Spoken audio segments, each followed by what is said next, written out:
कागजों में मारकर बेटे ने बेच दी लाखों की जमीन। 90 साल के पिता ने डीएम से लगाई गुहार, हुजूर मैं जिंदा हूँ, जमीन की रजिस्ट्री रद्द कीजिए। उनको कोई पूछता नहीं, न खाने के लिए पूछता है न कपड़ा के लिए। हुजूर मैं जिंदा हूँ, कोई मुझे पूछता नहीं, मुझे कोई खाने के लिए भी नहीं देता। मुझे मृत घोषित कर मेरी जमीन भी बेटे ने बेच दी। मुजफ्फरपुर डीएम के दफ्तर में न्याय की गुहार लेकर पहुंचे 90 साल के बुजुर्ग राज नारायण ठाकुर को देखकर लोग हैरान रह गए। राज नारायण ठाकुर ने अपने साथ हुए धोखाधड़ी का आवेदन देकर बताया कि उनके ही छोटे बेटे दिलीप ठाकुर ने मृत घोषित कर गाँव की जमीन बेच दी।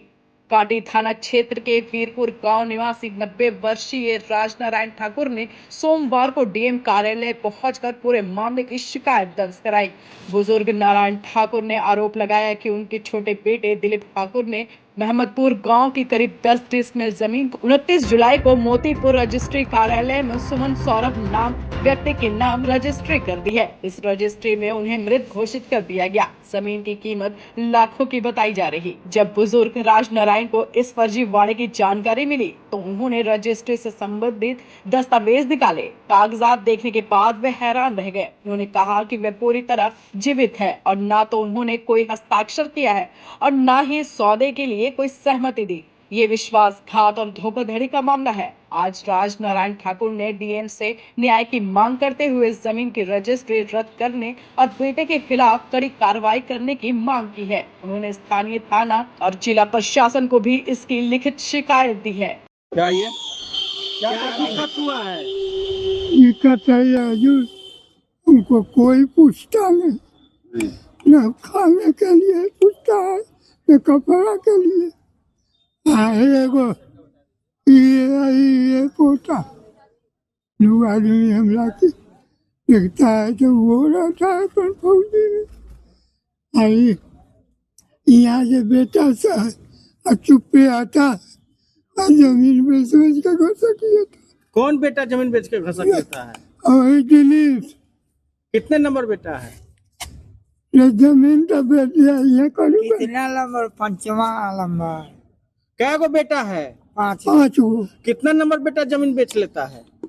5वां नंबर। 5वां नंबर। क्या नाम है? आपको क्या लिख शो कर दिया उसमें? दिलीप ठाकुर ना कहते। हाँ तो उसमें क्या लिख दिया? आप तो जीवित हैं अभी। स्वर्गीय कर दिया है। तो वो हमरा उसका कपड़ा लत्ता भी न देता। हमरा दिक्कत है बहुत कुछ, लेकिन कहे क्या। बेटा क्या किया है? बेटा की जमीन बेच लिया। चुपे आके उसमें आप जीवित हैं? हम तो बेटा न किया, चुपे शाहबाजपुर से सुहाना रह जाता है। नहीं जाने सब ना बोला ना। को साबित कर। और आप जिंदा है? हाँ हम जिंदा। क्या नाम हुआ आपका? हमारा नाम राजनारायण ठाकुर है। वहीं पूरे मामले को लेकर डीएम सुब्रत कुमार सेन ने कहा कि मामला संज्ञान में आ गया है। इस मामले में सीओ और एसएचओ को जांच कर रिपोर्ट देने को कहा गया है। डीएम ने कहा कि इसके साथ ही बुजुर्ग के साथ आए लोगों को सलाह दिया है कि उन्हें शायद 5 बेटे हैं, वो आपसी समझ में बंटवारा कर लें। सीओ और एसएचओ को मामले की जांच के लिए भेज दिया गया है। अगर कहीं गड़बड़ी हुई उस पर विधि सम्मत कार्रवाई की जाएगी।